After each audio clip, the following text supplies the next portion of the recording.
এটা হচ্ছে আমাদের বাড়ির কবরস্থান। বাট আমি ঈদের দিন সকালে ফজর নামাজ আদায় করে আসছিলাম কবরস্থানে সবার জন্য দোয়া করতে। তবে সেখানে আমার জ্যাঠা এবং কি আমার দাদা দাদি শুয়ে আছেন, আমার পাড়া প্রতিবেশী সবাই শুয়ে আছেন। সবার জন্য আমি দোয়া করব।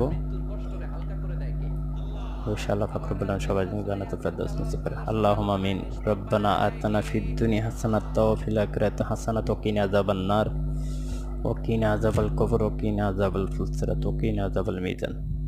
রব্বিরহামহুমা কামা রাব্বায়ানি সগীরা ওয়া রব্বিরহামহুমা কামা রাব্বায়ানি সগীরা। হে রব্বুল আলামিন, এই পবিত্র ঈদুল আযহা উপলক্ষে আপনি আমাদের কবরবাসী যারা আছেন তাদের সবাইকে আপনি মাফ করে দেন, তাদের সবাইকে জান্নাতুল ফেরদাউস নসিব করেন। যারা কবরে শুয়ে আছেন তাদের সমস্ত গুনাহ খাতা মাফ করে আপনার জান্নাতুল ফেরদাউস নসিব করে দেন।